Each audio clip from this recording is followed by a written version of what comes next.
Jacques-Henri Bernardin de Saint-Pierre. La ravissante fleur de coquelicot, Papaver roeas. Désolée pour mon latin, pas vraiment parfait du tout. Autrement appelé pavot coquelicot, pavot des champs, pavot coq, mahon, ponceau ou encore chaudière d'enfer, a été chassée, hélas, par les herbicides sélectifs des champs de blé qu'elle enrichissait. Alors, mon anecdote magique. Autrefois, on offrait un bouquet de coquelicots pour apaiser les chagrins. Dans l'ancienne Égypte, on disposait des guirlandes avec des fleurs de coquelicots dans les tombes pour que les morts reposent en paix. Cette plante délicate symbolise l'apaisement, le repos et le réconfort. Les Grecs utilisaient ces capsules contre l'insomnie, ces graines pour lutter contre la constipation et ces fleurs pour guérir les inflammations. Alors, mes recettes bienfaisantes de la semaine. Cette fleur pectorale peut être utilisée de plusieurs façons, mais vous pouvez d'abord, chère sorcière, la préparer en tisane. Pour cela, préférez l'infusion, car les fleurs de coquelicot sont très fragiles. Faites bouillir 1 litre d'eau. Prenez 5 g de fleurs séchées de coquelicot. Laissez-les infuser 5 minutes, puis filtrez cette préparation. Consommez-en 4 tasses par jour pour lutter efficacement contre le rhume, la bronchite, l'angine et favoriser votre sommeil. Ma plante sorcière de la semaine, le coquelicot. Les pétales de coquelicot sont comestibles. Ils assaisonneront vos salades et vos soupes. Vous pouvez aussi utiliser les jeunes pétales ainsi que les jeunes feuilles crues ou même cuites de la même manière que les épinards pour profiter des effets apaisants de cette fleur magique. Il est dit qu'autrefois, les parents les mélangeaient à la bouillie de leurs enfants pour favoriser leur sommeil. Nous allons ensuite passer à la semaine suivante, donc la semaine du 6 septembre. Les plantes qui résistent au vent se cassent, alors que les plantes souples survivent aux ouragans. Épicure.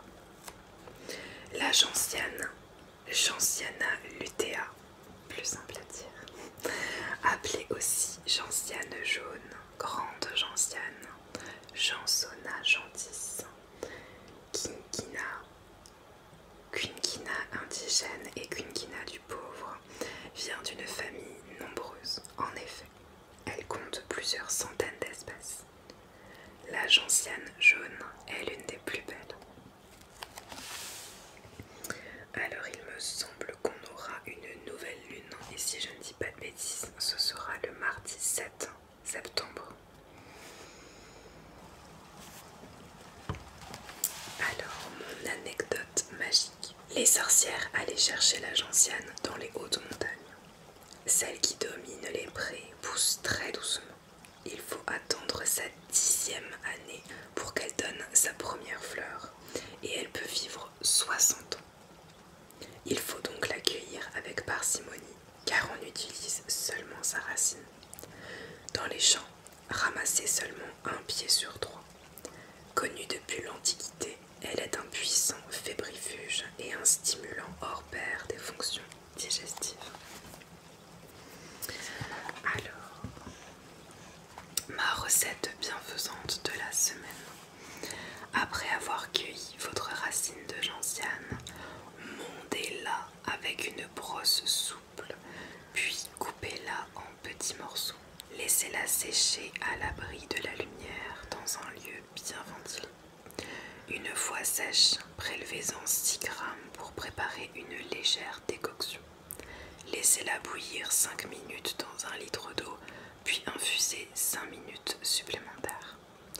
Pendant toute cette opération, n'oubliez pas de couvrir votre chaudron. À raison de 3 tasses par jour avant les repas, vous soulagerez votre manque d'appétit, vos troubles digestifs, les maux d'estomac par exemple, mais aussi votre faiblesse générale, car la gentiane est un excellent tonique.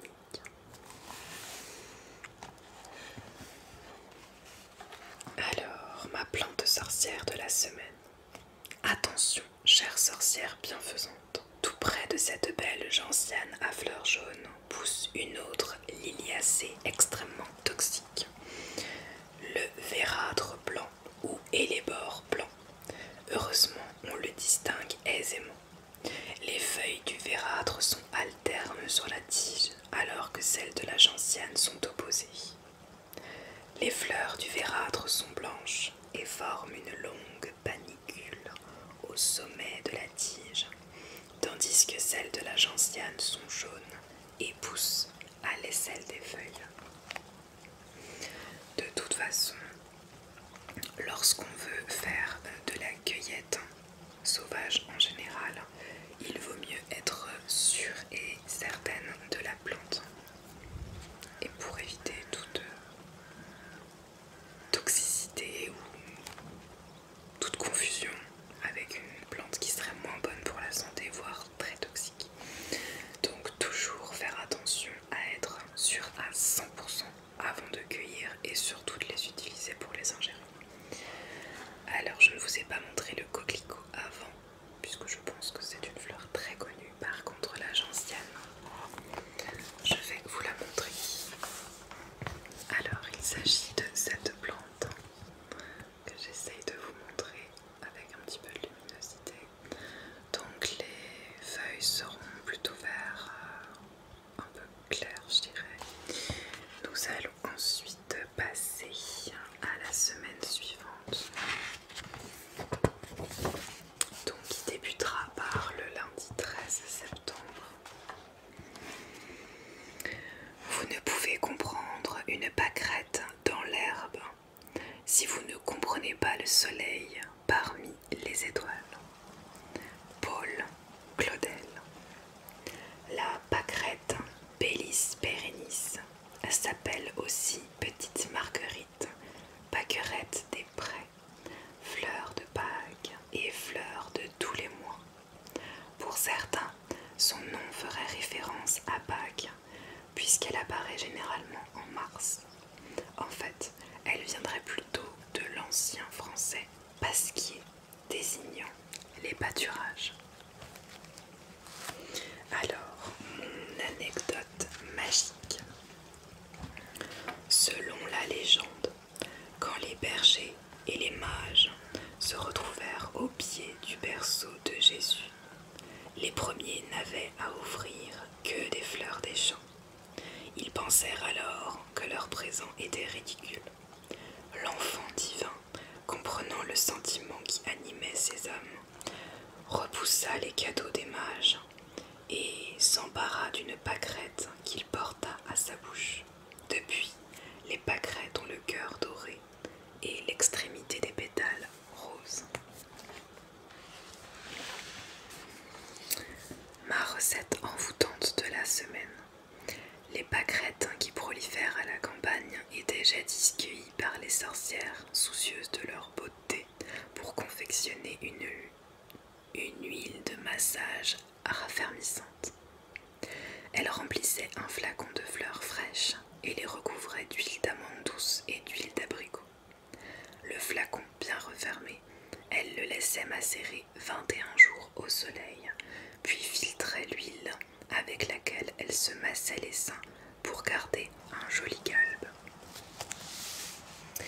Ma plante sorcière de la semaine, la pâquerette. La pâquerette, plante vivace de la famille des astéracées, est haute de 4 à 20 cm. Elle fleurit presque toute l'année, suit le parcours du soleil le jour, puis s'incline et se ferme la nuit. Ses feuilles et ses fleurs, que vous pourrez récolter de mars à novembre, possèdent de nombreuses vertus. Elles sont expectorantes, diurétiques, anti-inflammatoires, dépuratives, vulnéraires, sudorifiques et cicatrisantes. Voici ce que ça donne pour la pâquerette.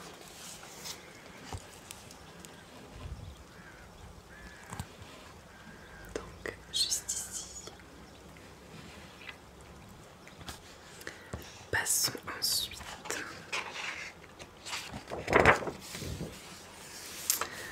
à la 4e semaine, donc le lundi 20 septembre.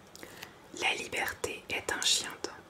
Cette plante qui développe sous terre des rhizomes que l'on dit aériens, dont ne viennent à bout ni la roche la plus dure, ni les barbelés des ronces. Janine Boissard, Malek, une histoire vraie. Fléau des jardins et des cultures, le chien-dent, Cynodon dactylon, ou blé rampant, l'étu de chien, wagon, Sainte Neige, est une merveilleuse purge pour les chiens et les chats. Mon anecdote magique. Et oui, cette plante modeste est diurétique et dépurative. Elle soulage la fièvre, l'inflammation des reins et de la vessie, les rhumatismes, la goutte, la jaunisse, mais fait aussi disparaître la cellulite. Au printemps, repérez ces plants en fleurs que vous irez déterrer à l'automne. Ils se caractérisent par de petits épis de fleurs violacés, aplatis et formés de 2 ronds d'épillets parallèles. L'automne venu, munissez-vous de votre pêche à dents et allez récolter ces parties souterraines. Ma recette bienfaisante de la semaine. C'est Maurice Messager qui donne la meilleure recette d'infusion de chien-dent. Mettez une petite poignée de racines de chien-dent, de préférence fraîches, à bouillir dans 1 litre d'eau. Jetez ce premier liquide, écorcez soigneusement la racine, refaites-la bouillir quelques 10 minutes dans 1 litre d'eau. Ajoutez-y une pincée de réglisse, une pincée de menthe et un zeste de citron. Consommez-en 2 tasses par jour jusqu'à guérison si vous souffrez d'un des troubles cités ci-contre.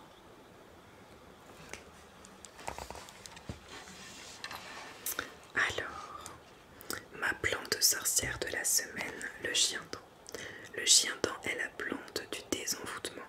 La légende veut que si l'on asperge d'une infusion de chien-dent un lieu visité par le démon, celui-ci se retire à jamais. On raconte aussi que celui ou celle qui porte en permanence sur lui ou sur elle un brin de chien-dent est assuré de renouveler ses amants ou amantes autant qu'il ou elle le voudra. Ses racines se détériorant rapidement, il est préférable de les renouveler chaque année. Et donc là, il me semble qu'on aura la pleine lune le 21 septembre, donc un mardi. Et c'est parti pour la dernière semaine de septembre qui débutera également octobre. Vénéré tel un dieu par de nombreux peuples de l'Antiquité, l'aloès ou aloe vera symbolisait l'immortalité, la beauté, la santé et la régénérescence. Depuis plus de 5000 ans, sorciers, chamans et médecins d'Europe du Sud, d'Afrique du Nord, du Moyen-Orient, d'Extrême-Orient, d'Asie ou encore des Amériques ont utilisé l'aloès en prévention ou guérison des maux les plus divers. Mon anecdote magique. En Chine, où on l'appelle remède d'harmonie, on utilise l'aloès depuis le 3e millénaire avant Jésus-Christ. Les chevaliers du temple de la civilisation mésopotamienne, de leur côté, buvaient un mélange de vin de palme, de pulpe d'aloès et de chanvre qu'ils appelaient l'élixir de jouvence.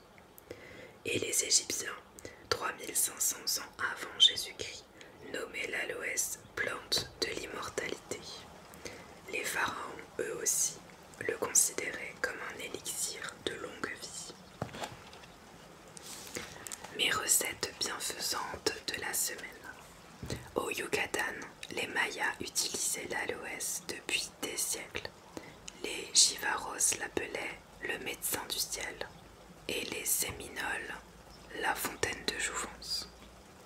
L'aloès était l'une des 16 plantes sacrées des Amérindiens. Les jeunes indiennes enduisaient leur visage de son jus pour attirer les garçons. Les guerriers frottaient leur corps avec sa pulpe avant de partir à la guerre ou à la chasse. Enfin, pour les Mazahuas, l'aloès était la plante magique par excellence. Une curieuse tradition indienne affirmait que si le vin d'agave rendait fou, le vin d'aloès guérissait de la folie. Vous, aujourd'hui, vous pouvez couper les feuilles en deux et les appliquer sur vos brûlures, coups de soleil, blessures. Elles constituent un merveilleux cicatrisant. Mais attention tout de même avec l'aloe vera, puisque la peau est toxique. Donc il faut bien se renseigner avant de récupérer la pulpe, qui en effet aide beaucoup pour les brûlures, les blessures et les coups de soleil. Mais il faut bien se renseigner ou alors acheter du gel d'aloe vera déjà préparé. Ma plante sorcière de la semaine, l'aloès. Celui que les Bédouins et les Touaregs nomment depuis la plus haute antiquité lys du désert, et les hindous guérisseurs silencieux, est qualifié de médecine divine par les Grecs et Romains. À travers Hippocrate, Pline et Dioscoride, les anciens nous signalent tout l'intérêt de cette plante magique. On peut l'utiliser comme laxatif et coagulant du sang, pour soigner les contusions, les blessures et les gerçures, mais aussi pour traiter les furoncles et les affections oculaires. Elle soulage également les ulcères génitaux, stoppe la chute des cheveux et embellit la peau. Et voilà pour les 5 plantes de ce mois-ci. Ensuite, je mets mon petit marque-page pour les plantes du mois d'octobre. Et là, on en aura donc 2, 3, 4 et 4. Voilà pour la lecture de mon agenda de sorcière. J'espère que ces quelques